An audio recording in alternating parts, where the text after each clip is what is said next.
people, I am come hither to die. I ask you all to pray for me, and to beseech God to have mercy on my soul. One morning, without warning, under a sky as indifferent as the king who ruled beneath it, the people of London looked up and saw a woman's severed head slowly dripping blood above London Bridge. It had been dipped in thick black tar, fixed high on a pike above Stone Gate, not as a symbol of justice, but as a warning, a message carved not from law, but from fear.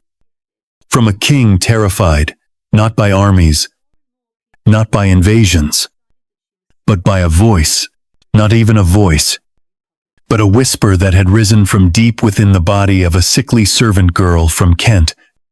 A whisper that dared to say what no one else could, that if the king took a new wife, he would die, and God himself would strip the crown from his head before the sun could rise again. That woman was named Elizabeth Barton. They would later call her the Nun of Kent. She would become the only woman in the entire reign of King Henry VIII to have her head displayed on London Bridge, not for murder, not for rebellion, but for a prophecy, for a dream, for a truth the king could not bear to hear. The story does not begin in a palace, nor in a chapel of stained glass and incense, but in a small farmhouse near Canterbury, where a young servant girl named Elizabeth lay doubled over in agony from a stomach abscess. This was around the year 1506. She was only 19. Poor, uneducated, without title or station.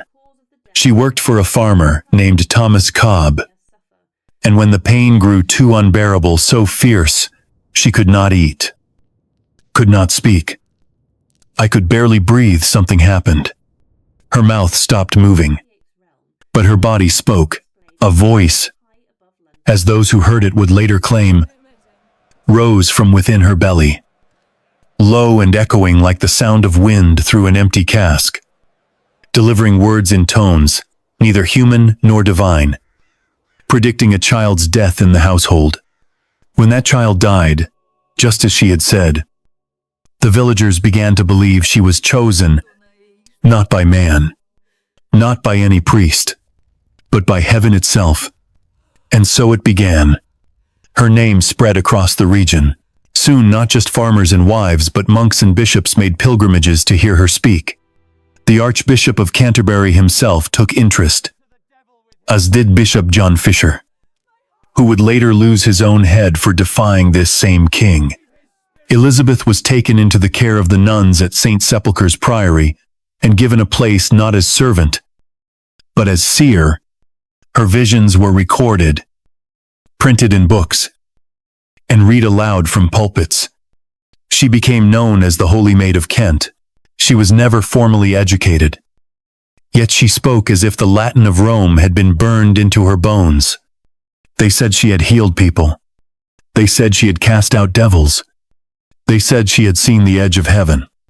But what made her powerful was not miracle or mystery. It was that, in a country about to tear itself from the Pope's grasp, she told Catholics what they desperately wanted to hear, that their faith would be vindicated, and that their enemies would fall. By the year 1528, the woman who once scrubbed floors in a farmhouse was meeting with Cardinal Thomas Wolsey, the second most powerful man in England after the king. Not long after, she met Henry himself. Twice. What they discussed in private has never been written down, but the record of her predictions soon turned darker, more specific, more dangerous. She began to speak not only of God's love, but of his wrath, not only of salvation, but of doom. She declared that if the king went through with his divorce from Queen Catherine and married again, he would not live long. She had seen him, she claimed, in visions of hell, damned for eternity. No longer a king in God's eyes, not a ruler for even a single day or hour beyond his sin. That single sentence that the king would die if he remarried was enough to condemn her. In those days, to predict the monarch's death was not only forbidden, it was treason. No sword or rebellion was needed. A whisper could destroy a crown. And Henry VIII, a man who had once ordered poisoners to be boiled alive out of fear of assassination, could not ignore the prophecy. He ordered her silence, and when silence failed, he ordered her death. In the year 1533, Elizabeth Barton was arrested, but she was not given a trial. There was no jury, no defense, no chance to plead her case. Instead, Henry used a brutal piece of legislation known as an Act of Attainder, a law that allowed a person to be condemned without ever setting foot in court. She was forced to make a public confession before 2,000 onlookers at St. Paul's, declaring herself a liar and a fraud, saying she had misled others, that she was a poor, ignorant girl who deserved her fate. Whether she believed those words or was forced to speak them, no one knows. But what she did next would haunt England. On the 20th day of April, in the year 1534, Elizabeth Barton was taken to Tyburn. They hanged her before a jeering crowd. Her final words were calm. She said she was not only the cause of her own death, but also of those who died beside her. She admitted she had no learning. She asked for prayers. Then the rope tightened. She was lifted into the air. Her feet kicked. Her breath gone. The executioner waited, then cut her down. But her ordeal was not finished. Henry wanted more. He wanted a message no one could ignore. He ordered her head severed from her body. The axe came down. Her skull was dipped in pitch. Then, like a prize of war, it was mounted high above London Bridge for all to see. She was the only woman in Henry's reign to be treated this way. Her only crime had been to speak. She had no army, no title, no weapon, only a vision, only a voice, only a warning that a king would die, and in the end, he did not die within a month. He lived for 15 more years.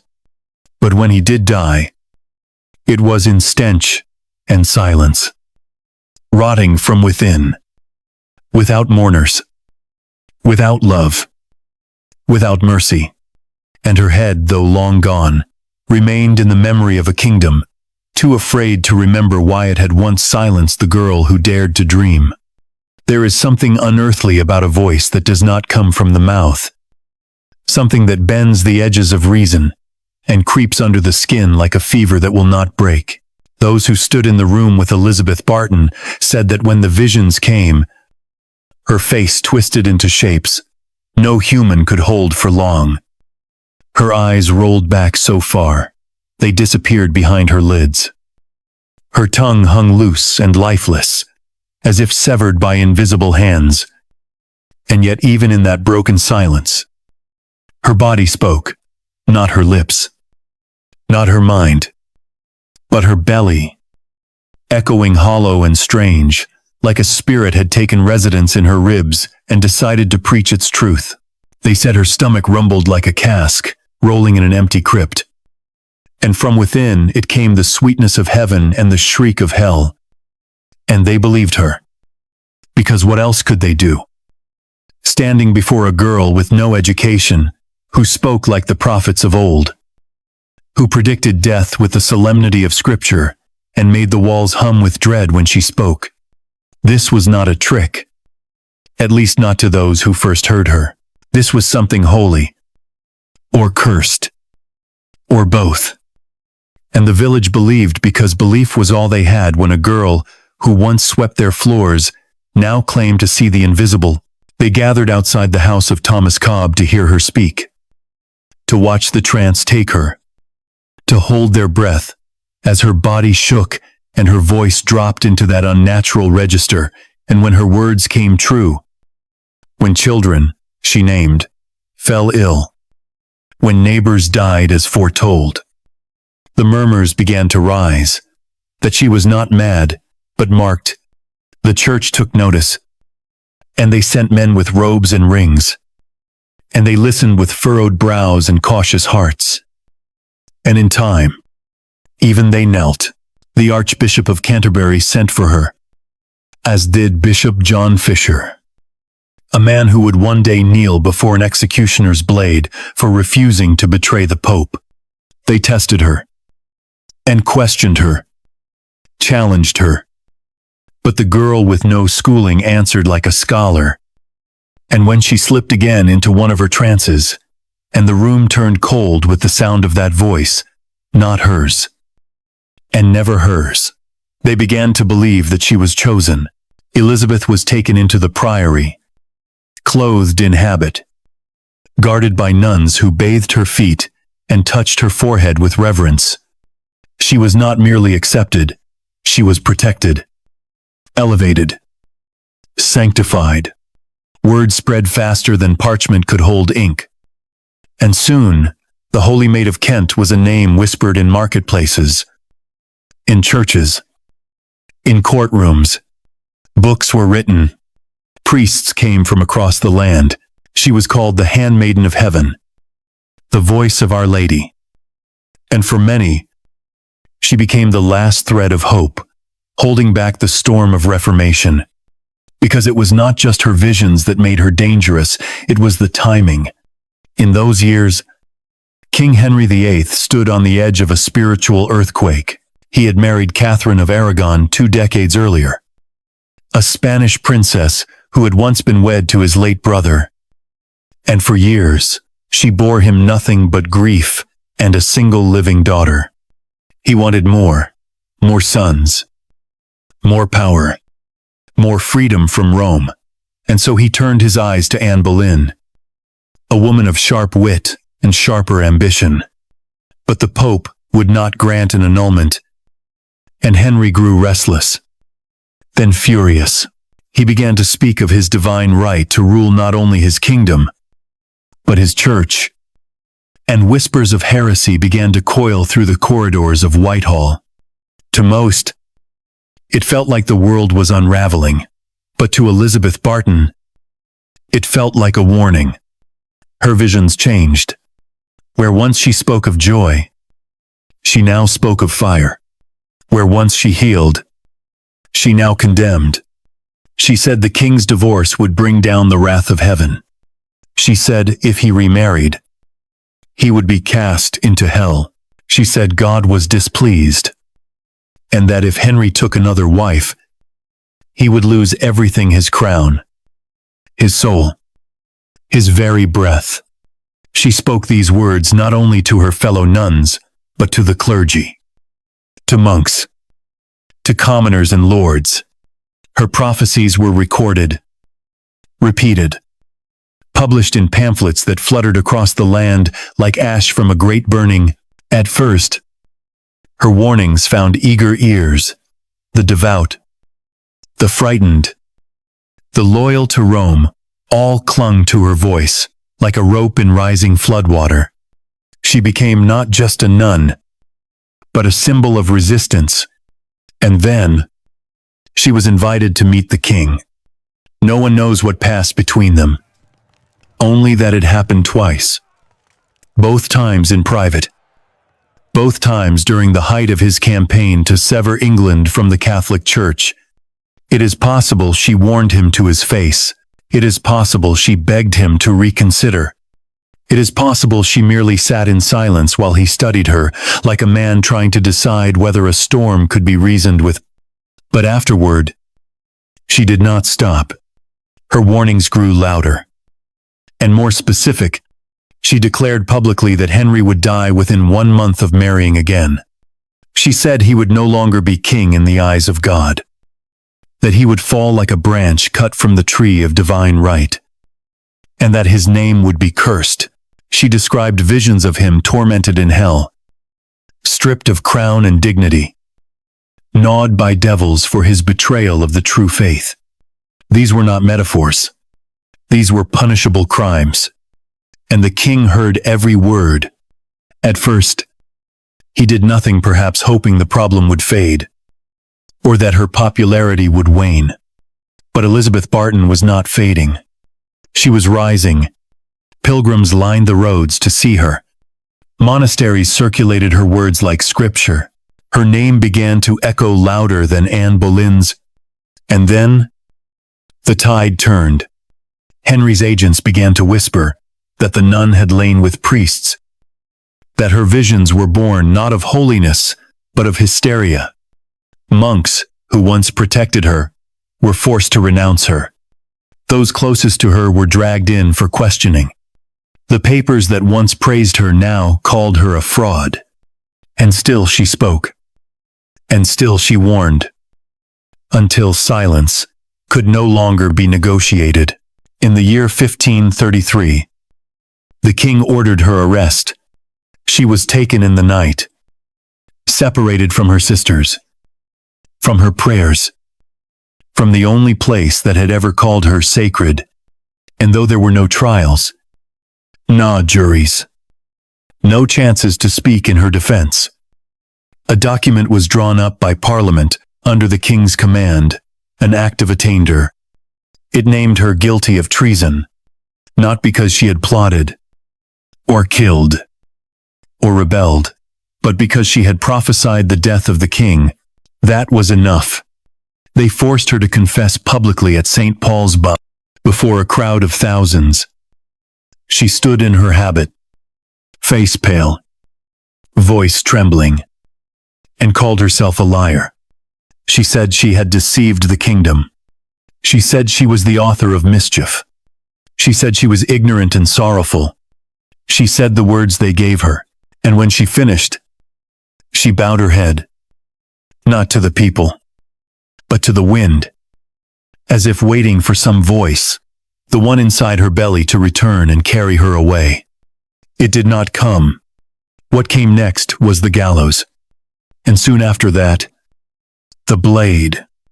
And above the city, above the smoke and the stone and the river that carried whispers from palace to port, a single head darkened with tar, hollowed of breath, stared down, not in silence, but in warning, a warning that had cost her everything, a warning the king tried to erase with rope and steel.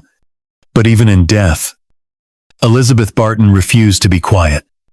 Her voice, strange and hollow, still echoed across the bridge, and those who listened closely would swear they could hear it, not from the mouth, not from the sky, but from within their own ribs, whispering the fate of a kingdom that dared to crown fear in the shape of a man. The farmhouse still stood, long after her voice was gone, We must allow and the people of Aldington still whispered of the girl who once lay there, contorted in pain, her body seized by something no physician could name and no priest could banish. They remembered how her eyes fluttered back into her skull, like a drowning swimmer slipping beneath the surface, how her arms stiffened, as if caught mid-prayer, and how, when her breath stopped and her lips turned blue, her stomach began to speak, not in groans or gasps, but in full, precise declarations, as though heaven itself had made her a hollow instrument and filled her with prophecy like wine poured into a chalice, too poor to deserve gold. It was here, not in cathedral or cloister, that the first miracle occurred. And it was not thunder or fire or light in the sky, but something quieter, more intimate, a voice that should not exist, saying things no girl could know, about people who would die, about sins not yet committed, about the trembling judgment that waited for kings. The local priests had come to see her first, drawn by the noise, the fear, the strange reports that rippled through the village like smoke escaping a locked room. They did not know what they would find: a girl possessed, perhaps, or mad with illness, or touched by something darker. But when they entered the chamber and heard the voice, low, cavernous, not hers, but inside her, they knelt, not from understanding, not yet, but because something old stirred in them, something older than their vestments, older than their training, older even than the Church of Rome. It was the instinct of men who had once believed the world could speak through fire and flood and famine, and now found themselves listening to a girl whose body shook like a tree caught between seasons, and whose voice came not from her mouth but from the unknown. And then came the death of the child. She had said it would happen. Not cruelly, not with delight, but simply as fact, as if she had looked upon a tapestry half-finished and already seen the unraveling threads. And when the boy in Thomas Cobb's household fell ill and perished within days, no one doubted her again. The woman who could not read or write, who had scrubbed floors and stirred stews, had seen beyond the veil that kept time hidden from mortals. And once that veil was lifted, it could not be lowered again. The villagers stopped calling her Elizabeth. They called her the Holy Maid. And those who had once passed her by without notice now brought her food and asked her to touch their children's foreheads, or their sick mother's hands, or to simply say their names when the next trance overtook her. Because what if she saw something? What if she could stop it? Soon, she was taken to Canterbury. And there, amid the bells and cloisters and the damp hush of stone corridors, she met those who would become her guardians or her jailers, though they did not yet know it. The Benedictine monks who observed her were learned men, trained to question, to test, to discern the difference between madness and miracle. But Elizabeth, still young, still bruised by illness, did not perform. She simply was. The trances came without warning. Her limbs stiffened, her head fell back, and that voice, that other voice, poured forth again, speaking of heaven in such tones that grown men wept, speaking of hell in such horror that they fainted or fled the room. One monk wrote later that when she spoke of paradise, it was sweeter than music. And when she spoke of damnation, it was like hearing your own grave being dug. There was no blasphemy in her, only certainty. She had no desire for attention. She seemed confused by the reverence, by the crowds that formed outside the priory, by the books people began to write about her. Her fame grew as naturally as mold in damp air, not demanded, not crafted, but inevitable. For in those days, England was already breaking. The roots of the old faith trembled with every edict from the court, and those who still clung to the Pope looked for a sign that they were not abandoned. Elizabeth Barton became that sign, and so the pilgrims came. They brought their coins and their secrets and their desperate hopes, and in her presence, some said they felt cleansed. Others claimed healing. One woman swore her crippled son walked again after touching the hem of Elizabeth's habit. Whether true or not, the belief spread faster than truth ever could. By the year 1528, her name had reached Whitehall. Cardinal Thomas Wolsey, the King's Chancellor and the Pope's man in England, summoned her. The meeting was private. No written record survives. Only silence and speculation remain. But what followed is undeniable. She met the king. Twice. Henry, who by then had already begun to circle Anne Boleyn, like a man hypnotized by his own reflection, had grown tired of the Pope's refusal to annul his marriage to Catherine. He wanted a son. He wanted freedom. He wanted to tear England from Rome and make himself head of a new church. But superstition dies harder than faith.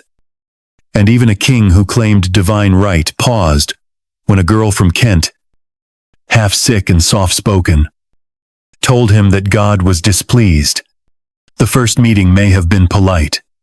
The second, strained. No one knows what words were exchanged, what glances cast across the marble floors between man and girl, crown and cloth.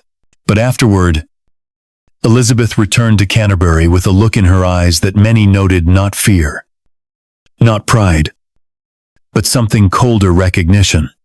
She had seen something, and she began to speak not just of individuals, not just of sick children or poor sinners. She began to speak of kings. She said Henry would die if he married again. She said he would not be king, even 1 hour after such a marriage in the eyes of God. She said that if he broke his vows and severed the church from Rome, his soul would be lost. These were not metaphors. These were not vague warnings. These were direct, precise, and spoken aloud to thousands. She was not hiding. She was not whispering. She was standing beneath the sky and shouting into the wind. And those who listened, and there were many, began to question the king. Some wrote her words down. Some repeated them in sermons.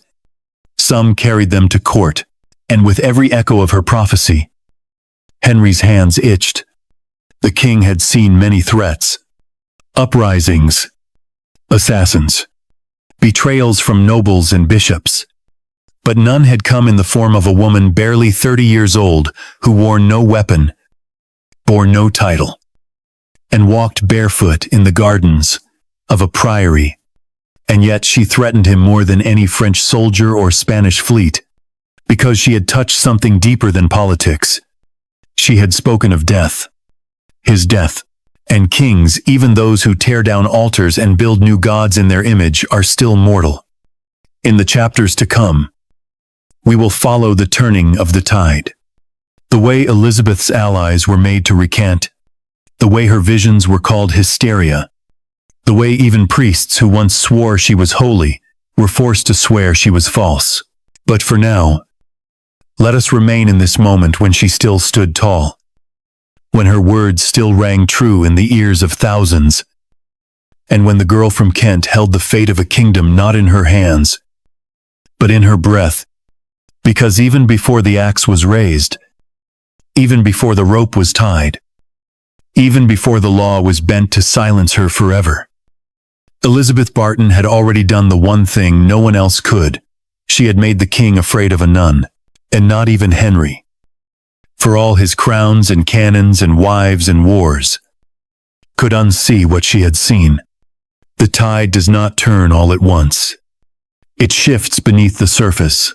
First, silent, imperceptible, a murmur in the deep before the waves begin to rise. And so it was with the fall of Elizabeth Barton. She did not stumble from grace with a scream or a scandal, but with whispers, slow and deliberate, fed by the mouths of frightened men who had once called her a miracle. They had touched her hands, had bowed their heads before her, had written her visions into books as though she were scripture reborn, and now they were erasing her, one silence at a time. It began with hesitation.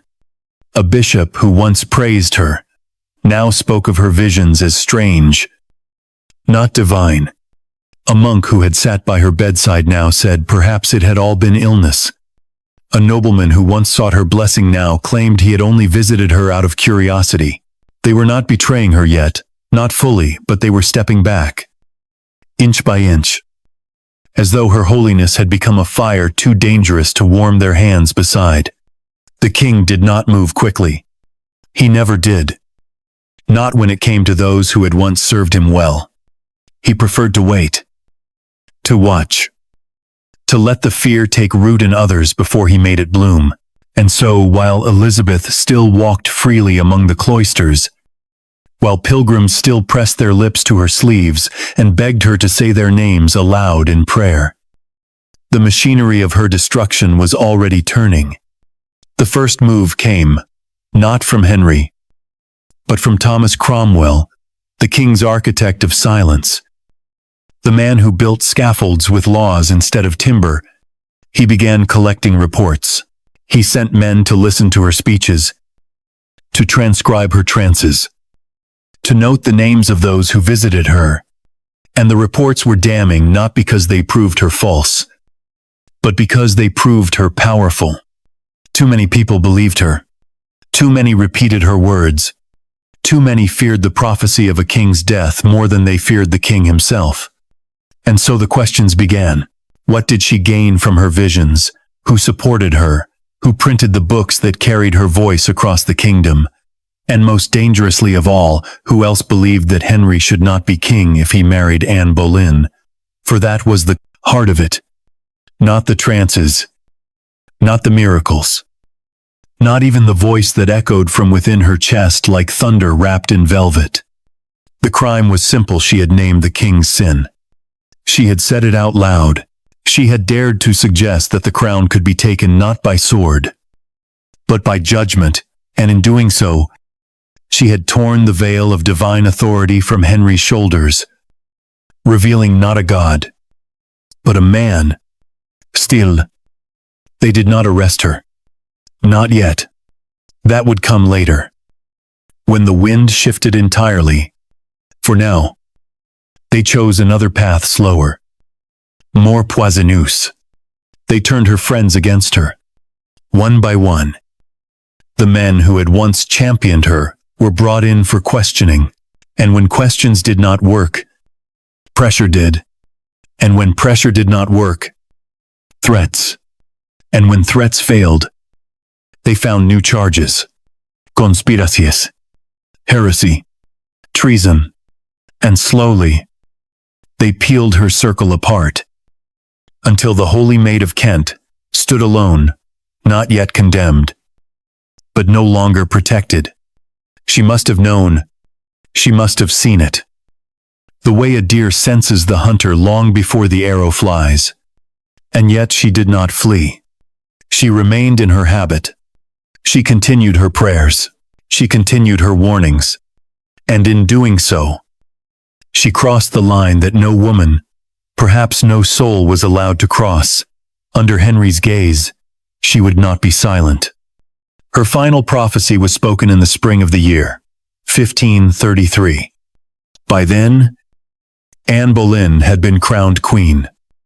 The break from Rome had hardened into law, and the kingdom teetered between what had been and what would never be again. Elizabeth spoke plainly now, no longer with metaphor or parable. She said the king had lost God's favor. She said he would die in disgrace. She said England would bleed if it did not turn back to the church. And then, she said the words that would seal her fate, that if Henry did not abandon Anne Boleyn, if he did not repent, then within 1 month of that unholy marriage, he would fall not as a man, but as a monarch, no longer king in the eyes of heaven, no longer anything at all. That was treason, not in name, not on parchment, but in breath, and breath was all they needed. She was arrested in the final months of that year. They came without warning, cloaked in the authority of the king's command. No riot, no struggle, just the quiet closing of doors, the sound of boots on stone, the folding of hands, and the end of something sacred. The nuns wept. The pilgrims waited outside the priory gates, hoping to see her face one last time. But Elizabeth Barton had stepped into history now. And history does not weep for its martyrs until long after the blood has dried. They did not try her. The king would not allow it. A trial was too public, too uncertain. A trial might give her a voice again. And so, instead, they passed the Act of Attainder, the same blunt instrument used to kill without question, without defense, without ceremony. Parliament signed it with hands that trembled, and the seal was pressed as if into flesh. The document called her a liar, a deceiver, a danger to the realm. It said she had corrupted good men, stirred rebellion, spread sedition through false visions. It did not mention the fear she had planted in the king's heart. That fear had no name in law, but it weighed more than any evidence. In the days that followed, the books were gathered and burned. The pamphlets disappeared from churches, Her name was struck from records. Even those who had once sworn to protect her now stood behind the king's shadow, afraid to speak. And yet, among the silent, there were still those who remembered not what she said, but how she said it.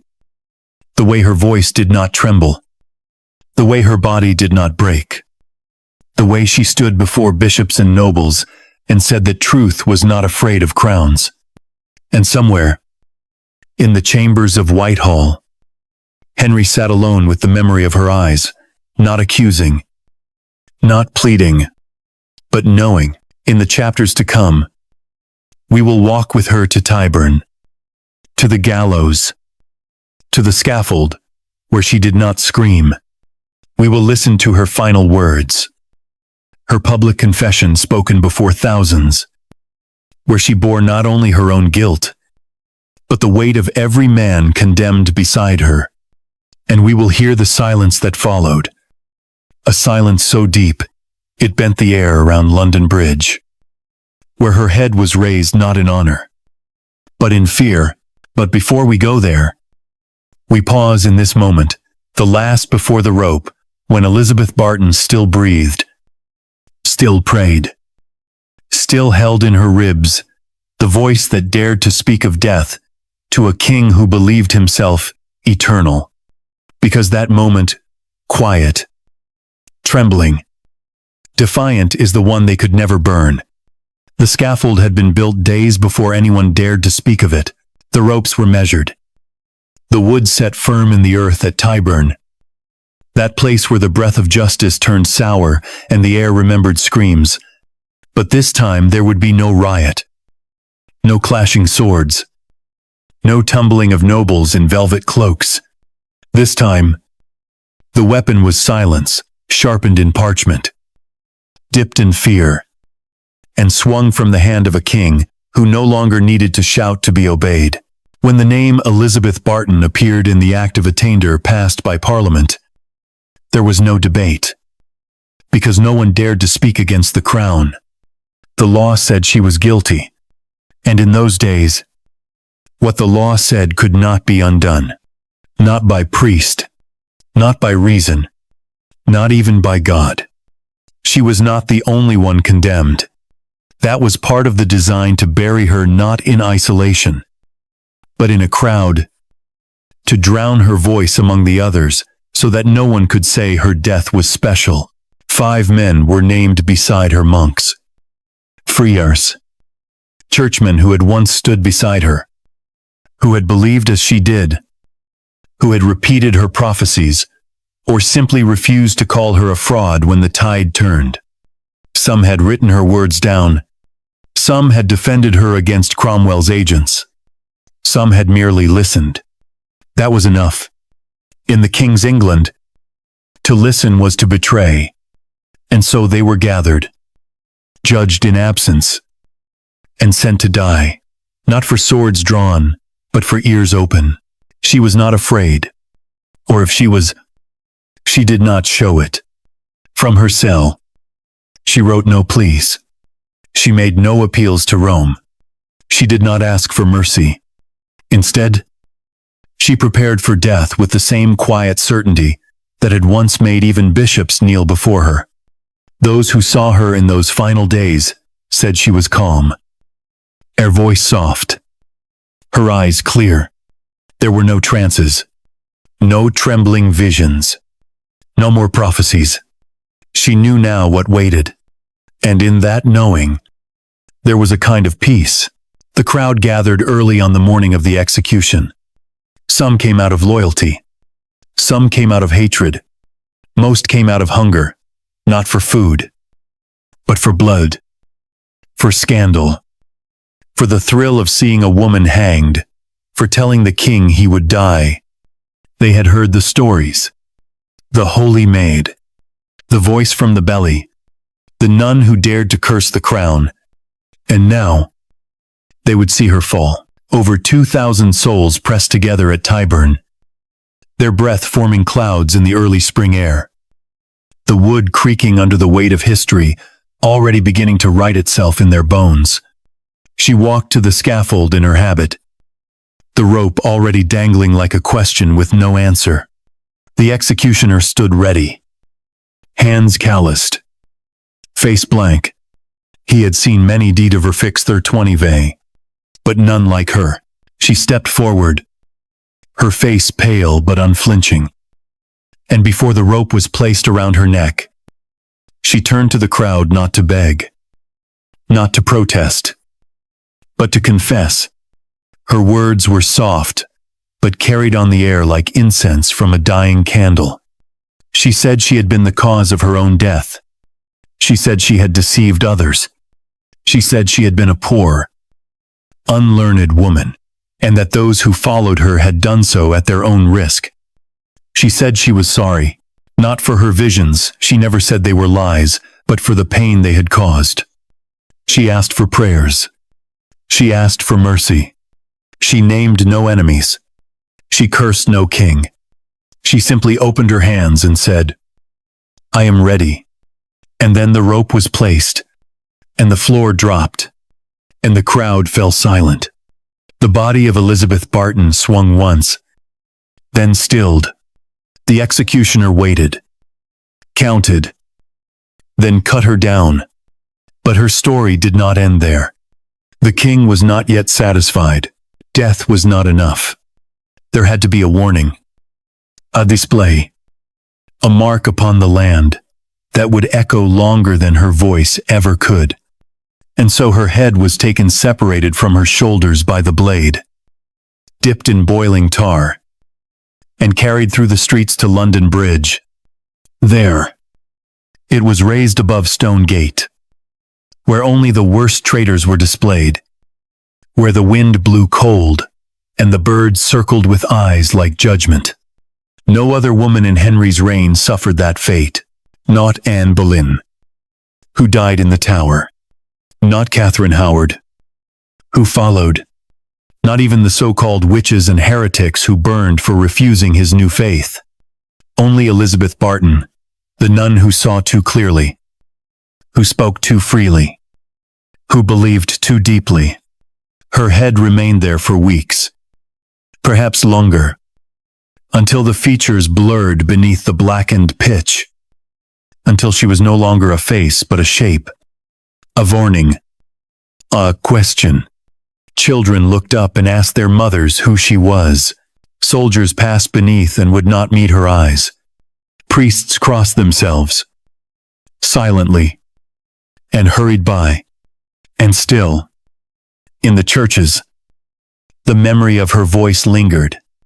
There were those who claimed to dream of her, those who said she appeared to them, not with fire, but with light, not angry, but weeping, not cursed, but radiant.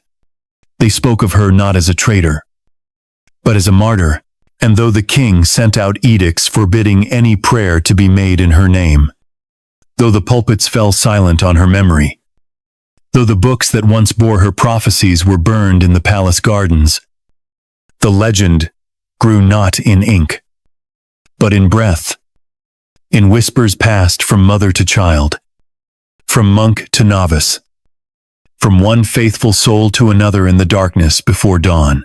And in Whitehall, where Henry VIII now walked with a limp and carried in his legs the rot of pride too long nourished, there were nights when no music played, when no mistress called to him, when the fire burned low, and he stared into it as if searching for something he could not name, and perhaps he saw her then. Not her face, but the absence of it, the black hollow where her eyes had once been, staring back from the scaffold he had built, with words and fear and law. In the chapters to come, we will return to the streets of London in the days after her death, to the frightened monks who burned her letters, to the women who lit candles in secret, to the king who grew more ruthless with every year, but never once dared speak her name again. But for now, remember this, she did not fall alone. She carried others with her not into death, but into memory. And in that memory, she still walks, not in trances, not in prophecy, but in the silence that follows a truth too dangerous to be spoken. The gallows at Tyburn were dismantled before the week was out. The ropes untied. The beams taken down and stacked like firewood in a yard behind the sheriff's hall. But the silence they left behind did not vanish so quickly. It lingered, stretched across the streets like a fog no wind could clear, and settled deep into the cracks between cobblestones, into the stones of the churches where prayers had once been whispered in her name, into the stairwells of the priories where novices now walked a little faster past the empty chapel rooms. For though Elizabeth Barton was dead, her body buried, her head left to rot above London Bridge, there were still those who had watched her hang, who had heard her final breath slip from her like a sigh that did not belong to her alone. And in their minds, it echoed. The king believed it was over. The law had spoken. The head had been displayed. The warning had been given. And yet something in the way the people moved told a different story. They no longer said her name. Not in public. Not even in prayer. But their silence held a shape. The streets near the priory in Canterbury grew quieter. Pilgrims stopped visiting. The gates remained closed longer each day. Inside, the nuns walked with their heads down, their rosaries clutched tighter, their eyes avoiding the sky as if afraid they might still see her there. Not in flesh, but in memory. Even the monks who had once written her visions down now scratched her name from their ledgers, or burned the pages whole. But not everyone forgot. There were those who could not sleep, men who had read her prophecies and tried to dismiss them, only to find them returning in the dark, reshaping themselves into dreams. There were women who lit candles in their cellars, not before icons of saints, but before scraps of cloth once touched to her habit. There were boys in grammar schools who asked why a woman who had only spoken of heaven had been made to swing like a thief. And there were those servants, widows, old men with failing eyes who walked past London Bridge and crossed themselves without knowing why, their gaze drifting up to the blackened spike where her head had once stared back at the city that killed her. The church did not speak of her again. Not officially. Not from the pulpit, but in the margins of old prayer books, scribbled in shaky ink. Her name still appeared, not Elizabeth Barton, not even the Holy Maid, but only she, or the nun, or the one who warned. And when Anne Boleyn fell just 2 years later, her neck severed in a single stroke, there were many who remembered the prophecy, the one that said Henry would fall if he married again. The one that said God had turned his face away. They did not say it aloud. They did not need to. It was there, in the way they looked at the crown, no longer as something holy, but as something cursed. Thomas Cromwell, who had helped orchestrate Elizabeth's downfall, who had signed the papers and pressed the seal into the wax that condemned her without trial. I watched all this with the unease of a man who has crushed something soft and found a blade hidden inside. He knew better than most that silence is never permanent, that fire only hides truth for a while. And as he tightened the grip of the king's justice across monasteries and chapels and courtrooms, he did so with the knowledge that he had created something he could not unmake, a martyr, not of flesh, but of memory, in the homes of the poor, where news traveled not in proclamations but in stories told beside hearths. Elizabeth Barton became something stranger than history. She became a figure of warning, yes, but also of courage. Mothers told their daughters of the girl who spoke when others stayed silent. Grandfathers told their sons that there had once been a nun who faced a king and did not kneel. The stories changed. As stories do, she was said to have glowed with light when she prayed, or to have healed the blind with only a word, or to have vanished from her cell in the night and ascended into heaven before the executioner could touch her. None of these were true. But what mattered was not what had happened. What mattered was what had been remembered. And still, above London Bridge, the keeper of the heads made his rounds. Each morning, he checked the pikes, brushed away the birds, reapplied the pitch. It was a job without glory, but one the city relied on. Justice had to be seen, even after it had been done. But there was something about her, something about the way her skull refused to crumble, about the way the tar peeled away slowly in the rain, revealing, again and again, the hollowed sockets of the girl who had once seen too much. The keeper said nothing, but when the time came to take her down, he did it at night, and without ceremony, and he did not say where the head was taken, or how it was disposed of. The king grew older. The leg grew worse. The court changed. Anne Boleyn died. Jane Seymour died. Thomas Cromwell died. One by one, those who had raised the sword of silence against the Nun of Kent fell, and though new queens rose and new laws were written and new altars were built, there remained a space in the story that no one could quite fill, the space left by the woman who had once warned the king of his death and had died in silence, while the bells of London rang without joy. In the chapters to come, we will return to that silence. We will hear the whispers that lingered in the priories. We will walk the corridors where the scribes paused before crossing out her name. We will follow the boys who remembered her story even when the books no longer carried it. And we will look upon the church doors that remained closed long after her execution, not by law, not by royal decree, but by the weight of memory, by the fear of what had been done in God's name, and by the sorrow of a country that had watched a girl hang and then tried to forget the sound of her voice. But before we go there, before we leave this scaffold entirely, let us linger one moment more beneath the gallows, and ask not whether she was right, or whether she was holy, or whether her visions came from heaven or from fever, but simply this: if her voice had not been silenced, what might have changed? Because sometimes, the truest prophecy is not the one that foretells a king's death, but the one that shows a kingdom what it becomes when it refuses to listen. They boarded the priory doors the same week. Her head was lowered from the gatehouse and carried away in the dark. No trumpet was sounded. No formal decree was read aloud. No procession of soldiers or messengers arrived. Just the steady hammering of nails into old oak, the thud of hinges being locked for the last time, and the slow retreat of figures robed in black, carrying nothing but silence in their footsteps.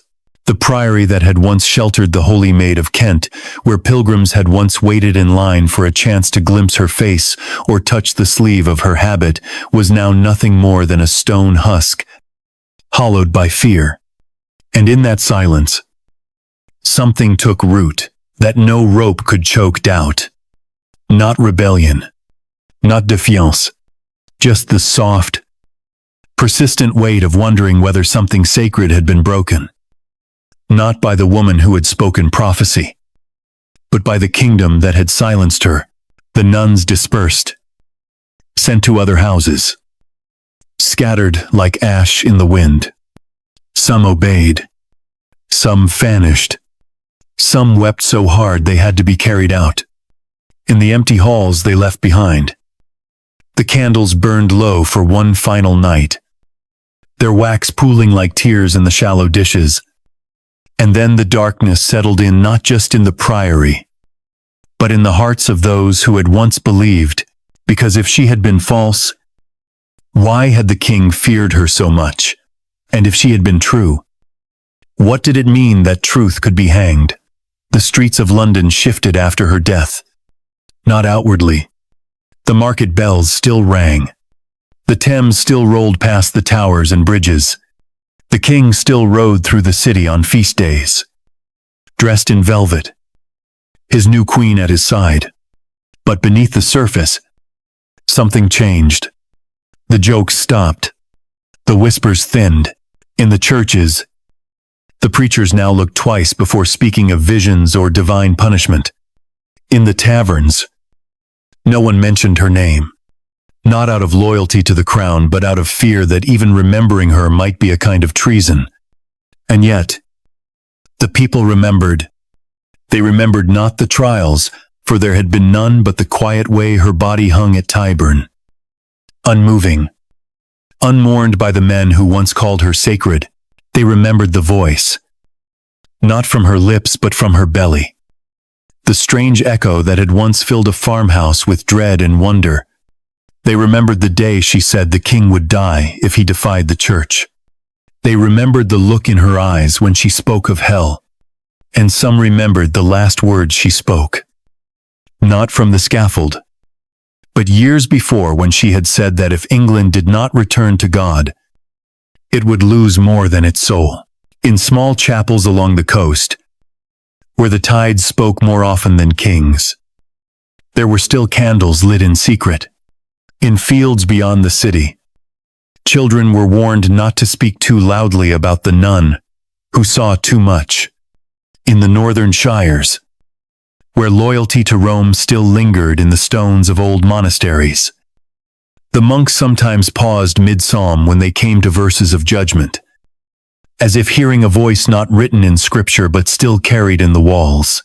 And in Canterbury, beneath the high arches of the great cathedral, where once her name had been praised aloud, the priests now avoided the eastern corner, where a small plaque had once been nailed into the wall, marking a miracle they no longer claimed. It had been removed quietly, its nails pried out at night, the stone beneath it scrubbed with salt and lime, but nothing could erase the shape of what had once been there. The ghost of her prophecy clung not to the living, but to the places they could no longer enter. A locked church gate, a chapel door that would not open, a priory that stood intact but empty, its windows covered, its bells long gone. The doors remained closed, not because the king ordered it, but because no one could bear to open them. As if something would step through, as if the silence inside would speak. In Whitehall, Henry VIII said nothing more of her. He did not need to. He had broken the monasteries, crushed the rebels, divorced, married, beheaded, buried, crowned again. His leg grew worse. The rot crept further. The pain grew constant.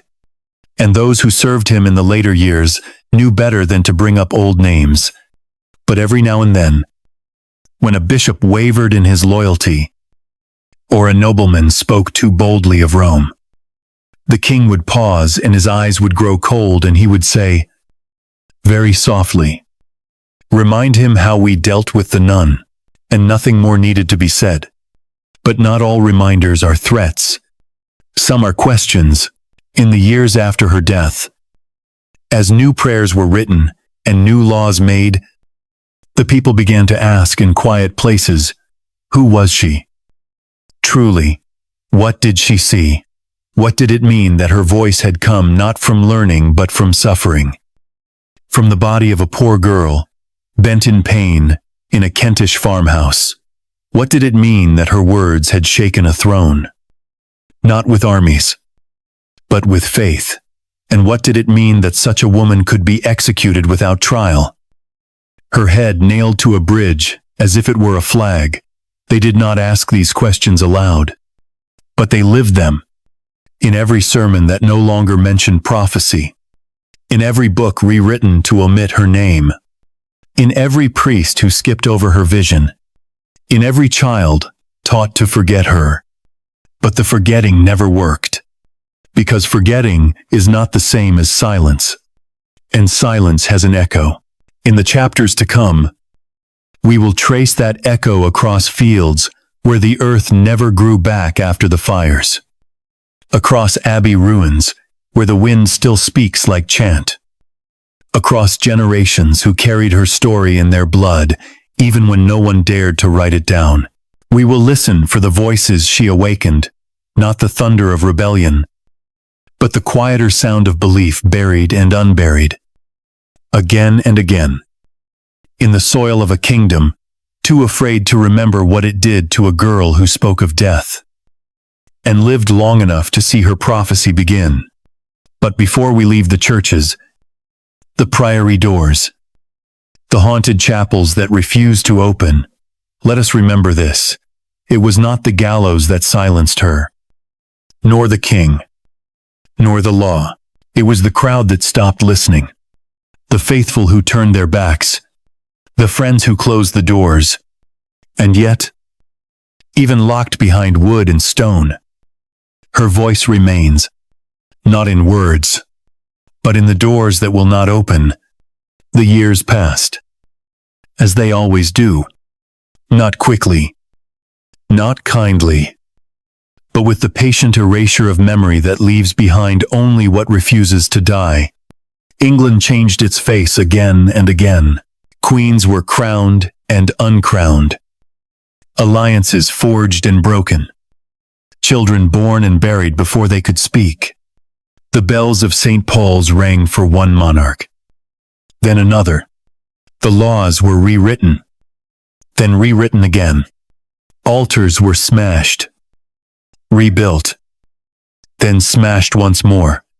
But beneath it all, beneath the sermons and the statutes and the blood and the stone, her name remained buried, not vanished like a seed that will not rot, no matter how deep it is cast into the ground. They tried to burn her from the story. The books that once carried her visions were destroyed by royal command. The pamphlets were seized and used to light hearths in the homes of men who never dared speak of her again. The letters were gathered and locked away in vaults where no sunlight reached. And yet, even among the ashes, the memory of her voice lingered not in full sentences, not in holy proclamations, but in fragments, in the way a certain line of chant made a monk flinch, in the way a child hesitated at the word prophecy, in the way an old woman whispered a prayer to a saint whose name had no altar anymore. It was not her execution that haunted the kingdom, it was what came after, because death, when done with ritual and dignity, becomes a kind of closing, but hers had been denied, even that. No trial, no grave with a name, no prayer offered at her passing that did not risk the charge of treason. And so her death had no door. It could not be shut. It simply remained a wound left open in the side of England's soul. There were those who remembered not in words, but in silence, in the northern monasteries, before they too were dissolved. Some monks would set aside one chair at meals empty, untouched. No one said why. They did not need to. In certain convents, the nuns continued to embroider her likeness in secret, not on icons, not on banners, but on the inside of their veils, near the edge, where no one would see unless they looked too closely. In one small church in Sussex, a single stained glass panel showed a faceless woman in a white habit, standing before a king whose eyes were closed. It bore no name. No date. But the villagers called her the one who warned. And then came the feast. It was a cold spring, years after her death, when the court held a celebration in honor of the king's recovery from a long illness. The tables were laid in Whitehall. Musicians played. Wine flowed. Courtiers laughed with lips too red and teeth too sharp. And somewhere, between the roast capons and the silver chalices, a strange silence fell across one corner of the hall, not because of fear, but because one of the musicians, a blind boy brought from Kent, began to sing an old tune, a half-forgotten melody that no one had heard in years. It was not sacred. It was not seditious. Just a lullaby the kind mothers used to hum in the priory where Elizabeth once walked, but those who heard it froze, not because they recognized the song, but because something in it made the room colder. The king said nothing. He raised his goblet. He smiled. He drank. But later, alone, he asked where the boy had learned it. And when no one could answer, he ordered the musicians sent away, quietly, without punishment, without reward, as if removing a shadow that had grown too long, because that was what she had become by then, not a threat, not a figure of rebellion, but a shadow that no torch could burn away. She had no monument, but she had the fear of kings. She had the reverence of those who could no longer say her name. And in that strange space between veneration and vengeance, she endured. Even Anne Boleyn, the queen for whom Elizabeth Barton had been martyred, could not escape her. When Anne stood on the scaffold just 2 years after the nun, facing the same crowd, the same wind, the same silence, she did not speak of Elizabeth. Not aloud. But those watching remembered. They remembered that the Holy Maid had said the king's marriage would bring ruin. They remembered that she had seen hell in his future. And now here stood the woman he had chosen, about to lose her head beneath French steel. It was not prophecy. It was not revenge. It was only history, unfolding exactly as she had warned. And as the axe fell on Anne Boleyn, some in the crowd did not cheer. They turned instead and looked toward London Bridge. By then her head was long gone. The spike had been emptied. A new traitor's skull had taken its place. But the memory remained, not in bone, but in the space where the bone had once been. In the chapters to come, we will draw near to the end, to the last breath of her story, to the final places where her name was spoken, to the children who remembered her even when their parents would not, and to the king, old and rotting, staring into the fire in the final winter of his life. I'm wondering not if the prophecy had been true, but when it would finish. But before we leave this feast, this flickering hall filled with gold and ghosts, let us say this: she was never given a seat at the king's table. She was never crowned. She was never sainted, but in the minds of those who still waited for justice, she had become something rarer than a queen. She had become a voice that could not be buried.